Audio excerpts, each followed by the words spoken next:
Bismillahirrahmanirrahim. Assalamualaikum warahmatullahi ta'ala wabarakatuh. Apa khabar anak-anak? Saya harap semuanya dalam keadaan sihat, sejahtera, sihat walafiat semuanya. Baik anak-anak, kita dah bercuti selama 2 minggu.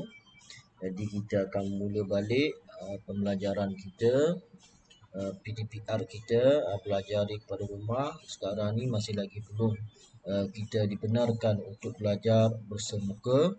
Jadi kita masih lagi belajar di rumah melalui online. Ustaz biasanya suka buat YouTube. Baik anak-anak, untuk pembelajaran kita hari ini, Ustaz nak anak-anak siap sedia dengan buku teks, buku surat 128 dan buku aktiviti, buku surat 124. Ustaz ulang sekali lagi, bersiap sedia. Kita nak mula kejap lagi pembelajaran kita, surat 128 dan buku aktiviti, buku surat 124. Bersiap sedia dengan buku teks. Kita akan mula belajar sekejap lagi. Tajuknya ialah adab menuntut ilmu. Ustaz nak habiskan minuman Ustaz dulu. Jadi anak-anak bolehlah bersedia bawa buku dan siap dia untuk kita belajar sekejap lagi. InsyaAllah. Kita akan mula kejap lagi.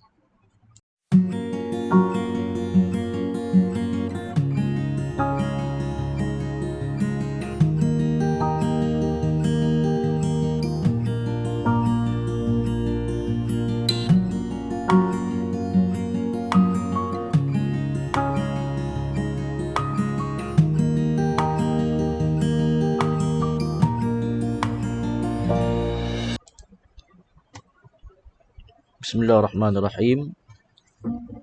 Alhamdulillah anak-anak, Ustaz harap anak-anak dah bersedia untuk kita belajar pada hari ini. Bersedia dengan buku teks Pendidikan Islam, buku surat 128 dan buku aktiviti, buku aktiviti buku surat 124. Ustaz harap anak-anak dah bersedia untuk kita belajar hari ini.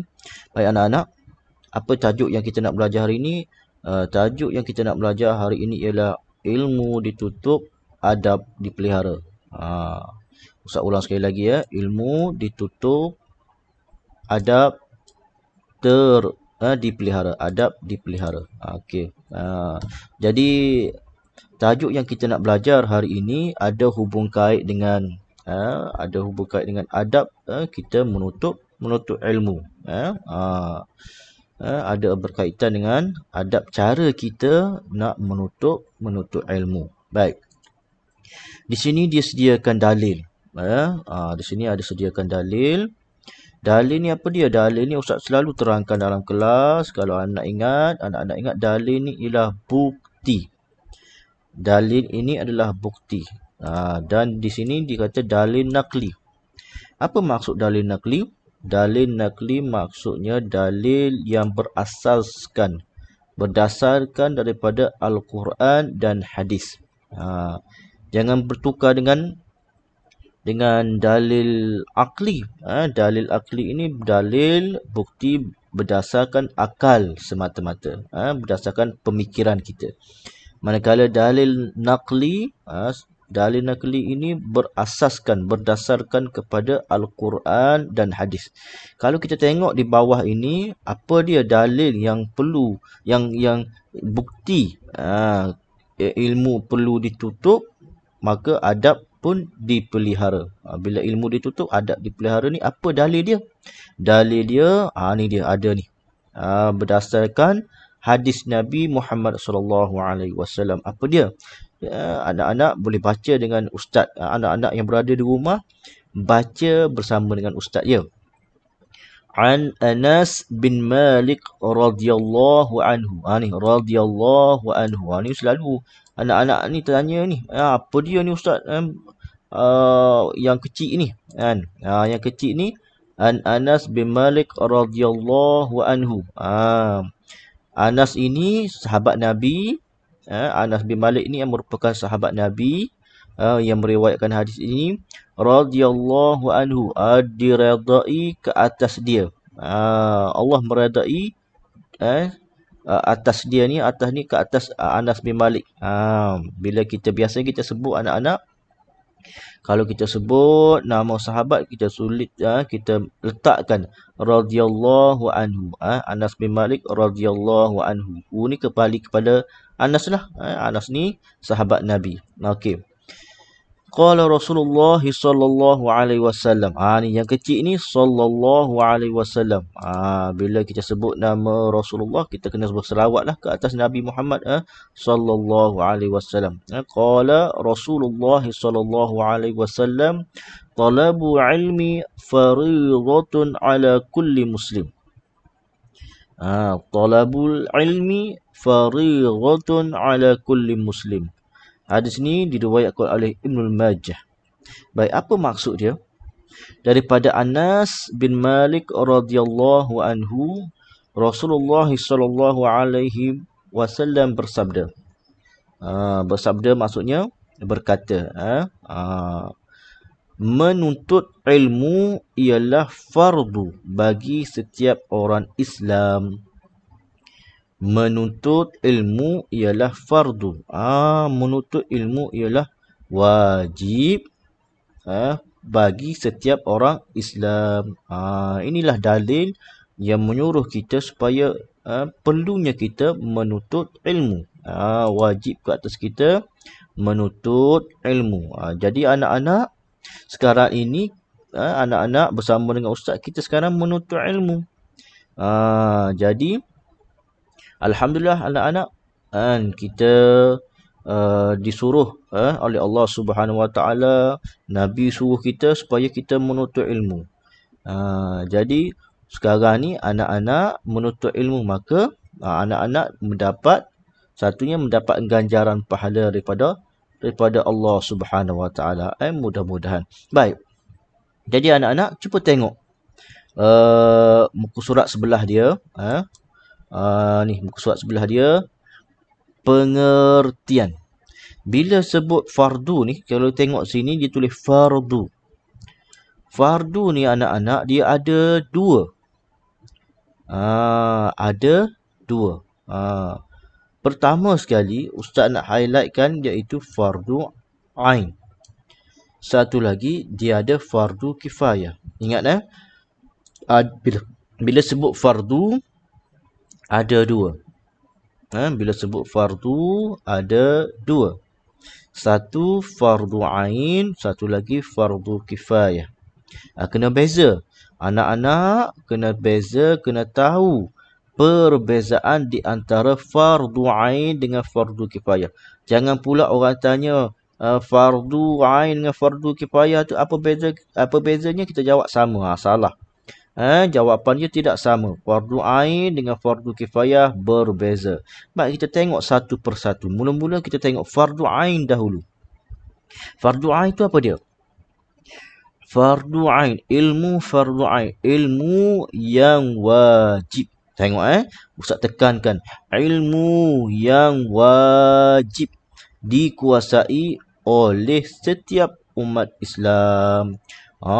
Wajib kepada setiap umat Islam.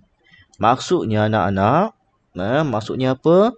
Maksudnya setiap daripada kita, baik ustaz, baik setiap individu, bila dia tu dikatakan umat Islam, bila dia katakan orang Islam, maka wajib dia kena kuasai. Bila sebut wajib, kalau dia tak belajar, maka berdosa. Itu wajib. Bila dia tak belajar, maka dia berdosa. Itu fardu ain. Contohlah, contoh di sini solat fardu. Solat fardu. Baik.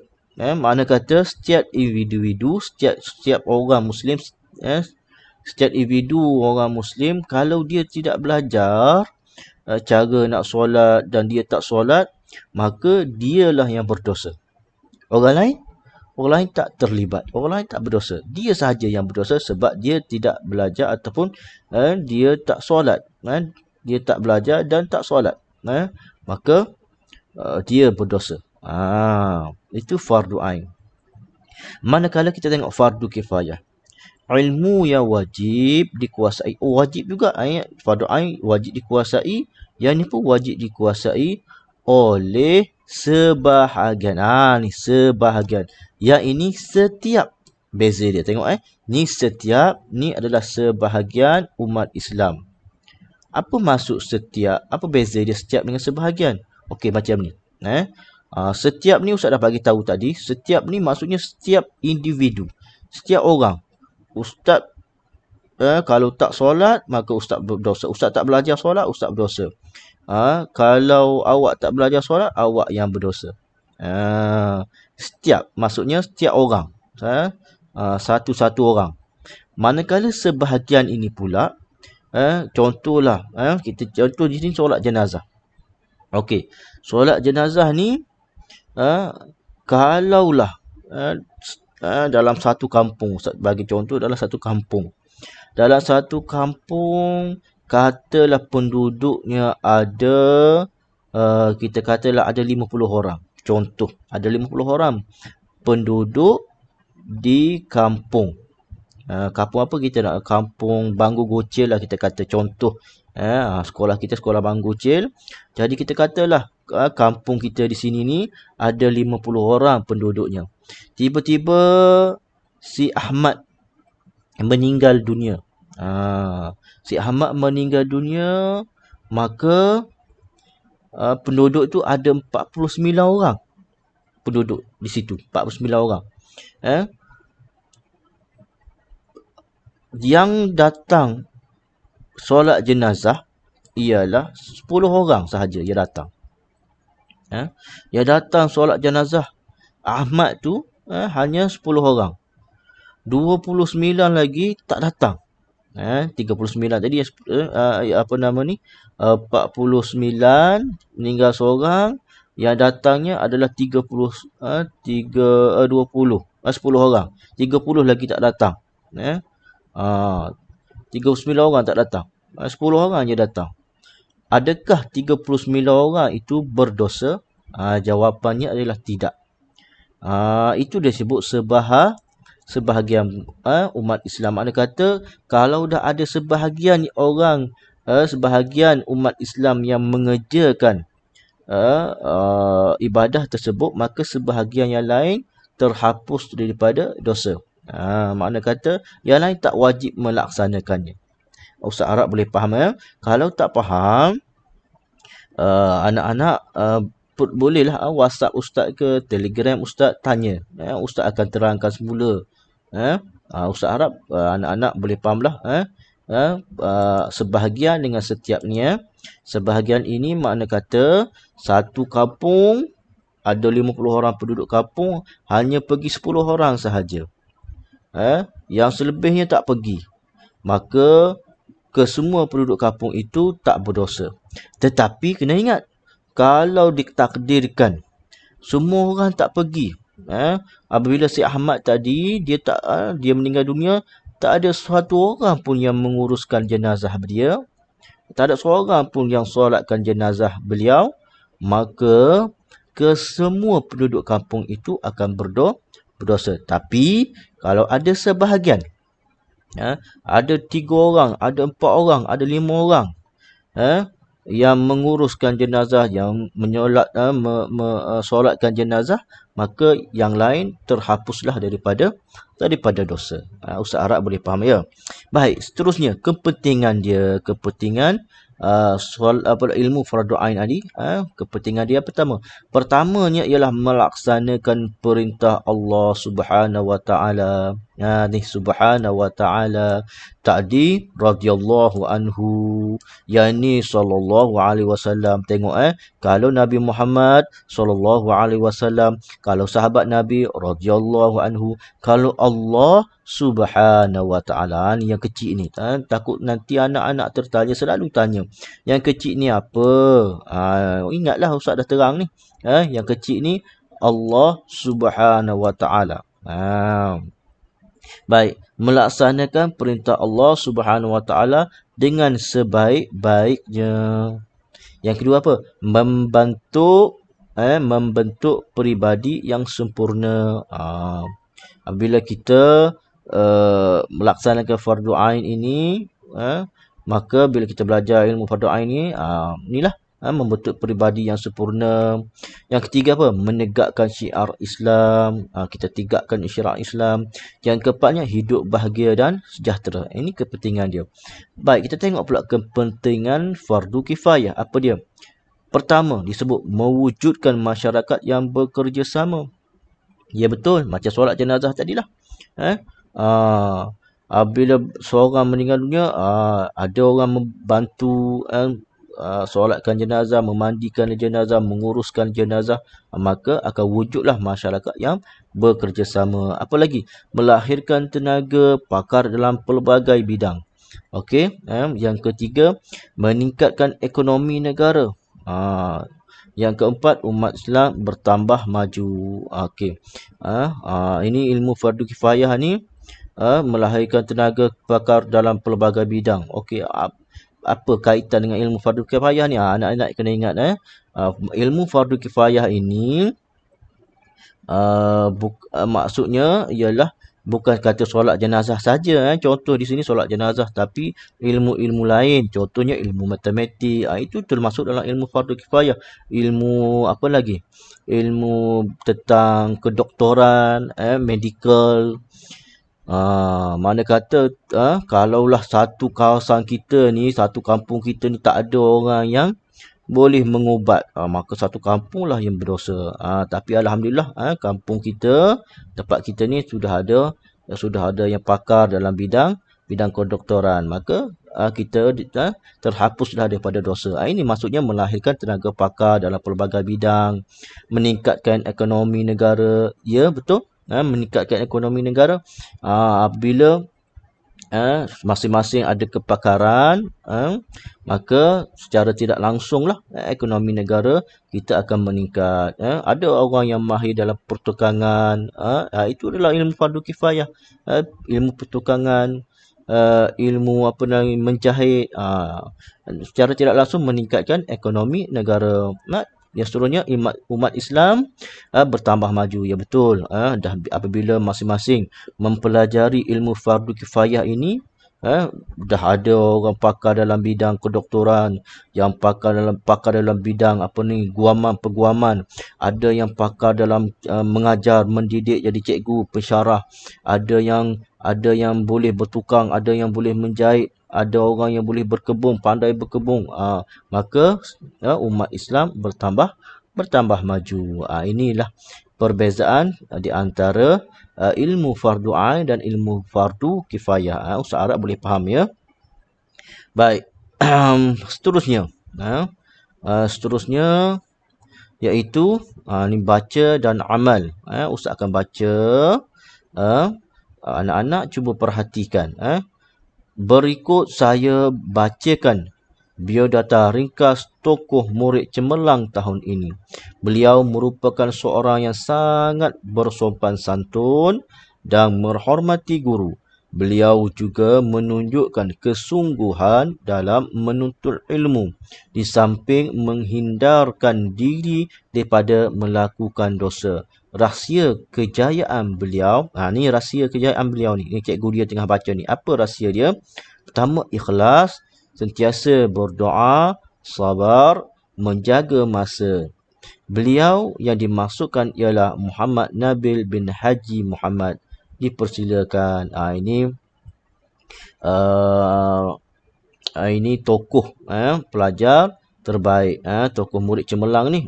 Jadi kalau anak-anak nak jadi murid yang cemerlang, apa yang anak-anak perlu buat?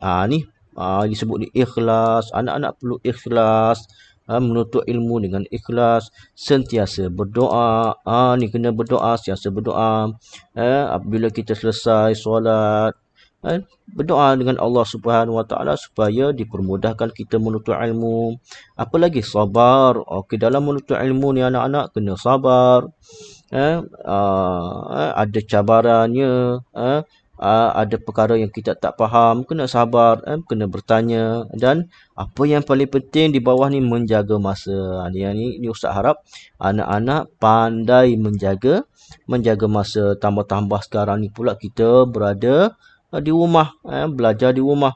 Jadi kena pandai jaga masa. Ada masa yang perlu kita belajar, kita belajar.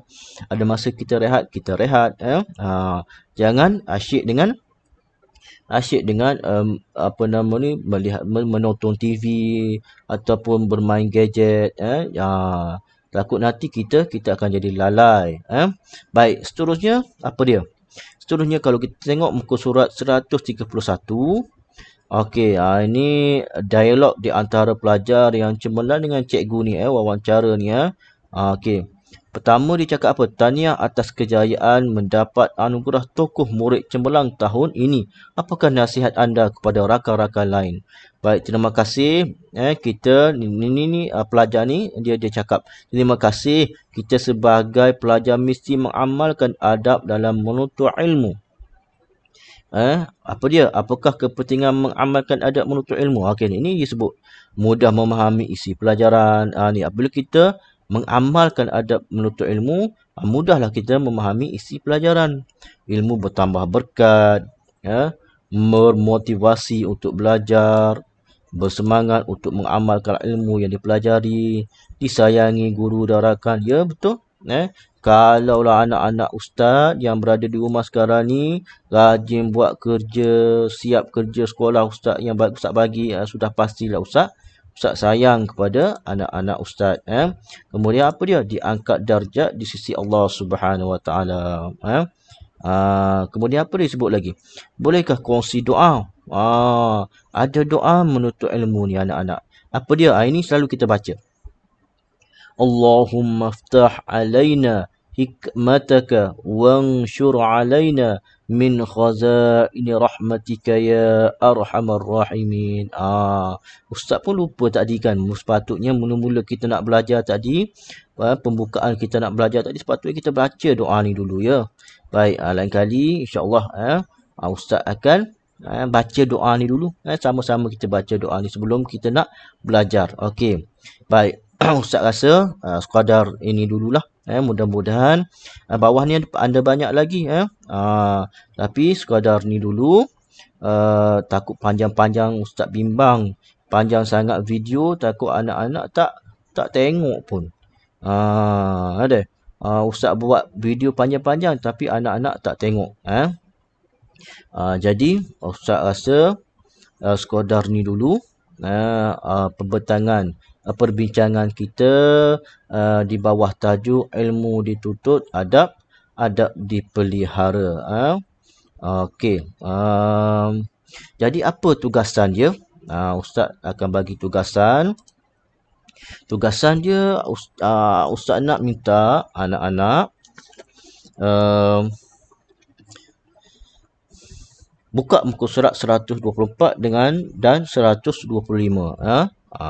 Boleh anak-anak? 124 dan 125. Buku aktiviti muka surat 124 dan muka surat 125. Baik anak-anak, Ustaz harap anak-anak faham apa yang kita belajar pada hari ini. Mudah-mudahan apa yang kita belajar hari ini akan mendapat manfaatnya, dan mudah-mudahan juga anak-anak apa yang pentingnya, apa yang kita belajar hari ini, anak-anak perlu mengamalkannya dalam kehidupan kita seharian.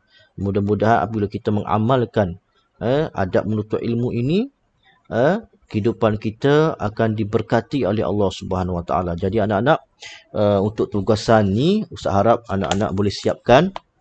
Kalau anak-anak tengok buku surat 124, boleh rujuk dalam buku teks tadi ya. Ini atas ni dia suruh apa? Dia suruh dalil, suruh tulis balik dalil yang kita baca tadi, dalil nakli hadis Nabi tadi beserta dengan maksud dia. Muka surat sebelah ni pula ini maksud, susun dan tulis semula apa itu ilmu fardu ain, dan bawah ni adalah ilmu fardu kifayah. Susun semula. Dan ini pun boleh rujuk di dalam buku teks yang kita bincangkan tadi. Okey. Jadi sekadar ini dulu Ustaz harapkan anak-anak anak-anak boleh siapkan kerja ini sebab Ustaz pantau, Ustaz melihat kerja-kerja tugasan yang sebelum ini ada lagi yang tak siap. Jadi Ustaz harapkan tugasan-tugasan yang sebelum ini boleh siapkan, dan tugasan yang terbaru ini juga anak-anak boleh siapkan. Mudah-mudahan pembelajaran pada hari ini akan mendapat keberkatan daripada Allah Subhanahu Wa Taala. InsyaAllah video seterusnya kita akan buat, Ustaz akan kita akan bincangkan semula, kita akan bertemu semula pada minggu hadapan, insya-Allah. Pada minggu hadapan, kita akan jumpa lagi pada minggu hadapan. Cuma minggu hadapan Ustaz nak buat Google Meet. Okey, boleh insya-Allah pada minggu hadapan Ustaz nak buat Google Meet. Kalau pelajar-pelajar yang setuju kita nak buat Google Meet pada minggu hadapan, dalam Telegram angkat tangan macam tu. Makna kata setuju buat Telegram. Kalau ada siapa-siapa yang anak-anak tengok video ini, kalau tunjuk dalam Telegram Ustaz macam ni, makna dia bersetuju untuk membuat Google Meet pada minggu hadapan. InsyaAllah kita akan buat Google Meet pada minggu hadapan. Linknya Ustaz akan bagi 10 minit ataupun 15 minit sebelum PDPR berlangsung, insya-Allah. Jadi bersiap sedia dengan komputer, bersiap sedia, kalau tak ada komputer bersiap sedia dengan handset. Kita akan buat PDPR melalui Google Meet, insya-Allah. Okey, wallahu alam. Sekadar itu dulu. Kita akan bertemu semula pada minggu hadapan, insya-Allah. Assalamualaikum warahmatullahi taala wabarakatuh.